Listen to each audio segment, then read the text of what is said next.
Good morning everybody, how you guys doing today? Hope you guys are doing good. Welcome back to the makeup chair. Today I'm going to recreate the look that I was wearing in my most recent Friday favorites, and this was requested by Ria. She wanted to see this look, so I hope that she enjoys it, and I hope everybody else who watches it enjoys it. And let's get started. I'm hoping the makeup will wake me up because I look very tired and I feel very tired right now. So let's get started. So I'm going to start off this look with the eyes. Now I ran out of my favorite eyeshadow primer, so I actually had to mix whatever was left in the tube with a little bit of my concealer. And I'm going to make adjustments for this, but you don't necessarily have to do that if you're just using an eyeshadow primer as is. But I'm applying the eyeshadow primer plus concealer with a small flat brush, and I'm applying this all over the lid and bringing it right up to the brows as well. This is going to work as a blank canvas for us to work on. And it's also going to create a little bit more brightness and help our eyeshadows to last longer as well. Once I apply it, I then like to take a damp sponge and just tap this all over the lid. This is for a few different reasons. One, it kind of blends out everything and makes sure it's a nice even base, but it also feels really good if you're really tired. That kind of damp, cold sponge, it just feels really refreshing. The eyeshadow palette that we're using today is by Up Cosmetics, and I'm going to start off with a blending brush and the lightest shade in this palette. Now this is the adjustment that I'm talking about. And this is going to do a couple of different things. It's going to create a nice bright effect on the lid, so our eyeshadows are really going to stand out, but it's also going to set that little bit of concealer that I had to mix with my primer. Concealers aren't great for the lids because they can kind of crease up and you can get like little lines, which you can see I already start having here. So if you apply that lighter shade, it's going to make sure we set that in place and it's not going to affect the rest of the shadows that we're going to apply. It's also a great little tip for beginners because it will help with your other blending as you have a powder base to start with. So everything that goes on top is going to blend much easier.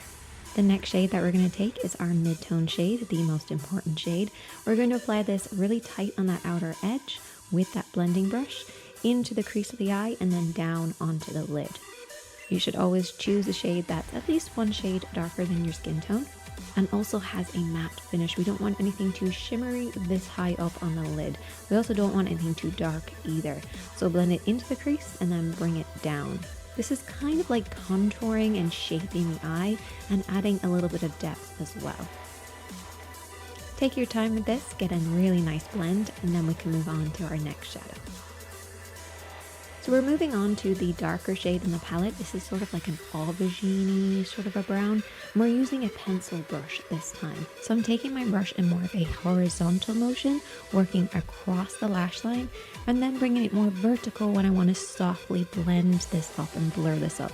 But you still want to keep it to the lower part of the lid. To blend that out, I'm just going to take a touch of this shadow with that blending brush and blur the two together. So blur what's on the lid and also that darker aubergine shade. The next shadow I'm going to take is this beautiful bronzy shade. And I'm just going to apply this with my fingertips. I was going to use a brush, but the fingertips work great. It's so perfect for this time of year because it still has that warmth of like late summer, but it's just coming into that kind of autumny feel. I love this shade. And then I like to very softly go over the top of it with my blending brush and just look at that. Look at how glossy that looks. I love it. I'm also going to line with a little bit of liner. This is totally optional. It's just something I like to do just to deepen my lash line. And we're going to move on to mascara. The mascara that I'm using today is the Benefit They're Real Mascara. What I like to do is I like to push it right into the roots and sort of push against it and kind of close my eyes into it and then do like a little wiggle and bring it out. I know that sounds like a lot of work, but I promise you, like doing that little wiggle, it coats all of the lashes. And then I do the same at the bottom as well. I did my brows and applied some falsies just off camera, but I will link in the description box what I used. So moving on to the face, we have our wet ingredients and then we have our dry ones in a second. But starting off with our wet ingredients, we have our primer, foundation, concealer, and I'm using a stick foundation for a kind of a bronzy contour. So I'm using a shade that's at least one shade darker than my skin tone, that's a little on the cooler side as well. We'll get to that in a second. So I've already primed my face. I'm going to take my concealer to start with. I know everyone has their kind of different opinion on this, but I like to use my concealer first.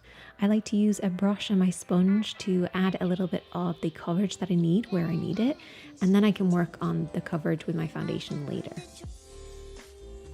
Now before I put on my liquid foundation, I'm going to use my cream foundation first. So this is a foundation stick. It's a little heavier, it's a little creamier. And the reason I'm applying this first is because it's heavier and denser. So when I apply my liquid foundation and blend it together, it's still going to hold its position because it's heavier than the foundation. Does that make sense? Because you have the cream and then you have the liquid is going to blend and move more, and the cream is going to stay where I need it to stay. It also depends on how strong you want the contour to be, but I really just want it to be more subtle. So I'm just working around the edge of my face and also around my lips as well. I'm not going to blend that in. I'm going to go straight in with my foundation, and we're just going to dot this around the face. And then I'm going to take my sponge and softly blend everything together. Again, the cream foundation won't move too much, and the liquid foundation will just blend kind of around it and with it. Gives you much more of a natural finish. Now for our dry ingredients, we have our bronzer and our highlighter. I'm going to start off with the bronzer shade, and I'm just going to take my brush and work all around the areas that I applied the cream. So I'm not going to set my entire face. I kind of want it to look a little dewy, but when it comes to creams, a little bit of powder goes a long way. So a bit of that bronzer will help to deepen that kind of contoured shaping effect while also setting the cream foundation in place. Now I'm going to flip my brush over to the other side. I love this brush. It's double-ended. Seriously, you need it. And I'm going to now apply my highlighter shade. So this is the Dandelion Twinkle by Benefit. And I love how glowy this makes my skin. It doesn't look highlighted. It looks glowy. I love it. Sticking with that same side of the brush, I'm then going to take my Pillow Talk blush by Charlotte Tilbury and just apply this on the cheeks. Set everything in place with a little bit of setting spray, and we're going to move on to the lips. So I'm going to use something a little strange for my lips. I'm going to use the Benefit Brow Contour Pro. So this is very similar to those pens that you had when you were a kid. There are 2 dark shades and 2 light shades, and I'm going to use it on my lips. Brow pencils and lip pencils are fairly similar, so you can kind of get away with interchanging them. And this is perfect for this technique that I'm going to show you. You need a light and a dark. So everybody has a clear lip line and then has like a colored lip line. So if you want to overline your lips, a nice little technique to do is to darken your lighter one. So darken that lighter rim around your lips, and this kind of adds more volume. And then go in with a lighter shade and go around that to create the illusion of you still having that clear lip line. Does that make sense?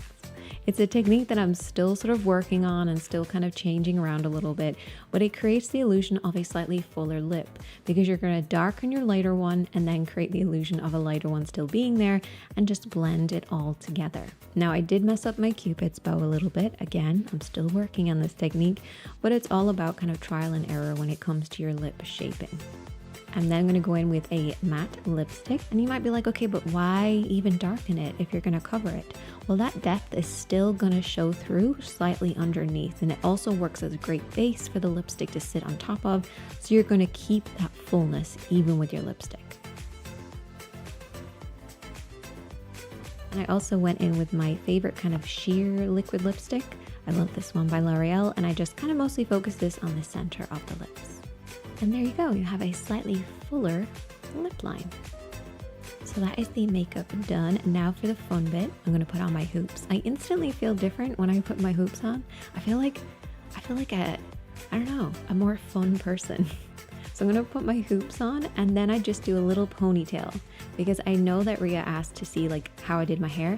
All I do is I do like a little ponytail at the top, just a little one, and then I back comb my fringe just that little bit as well. My hair is not as good as it was in the other video, and I think it's because I took my rollers out too quickly, so it doesn't have the air in there, but it's basically just like a ickle ponytail at the top, and then you can kind of pin the sides up if you want to as well, just to kind of add to it. But yeah, that is the finished makeup look. I really hope that Ria enjoyed it and that everybody else who watched it enjoyed it. And if you have any more requests, definitely let me know, and I will see you in the next one.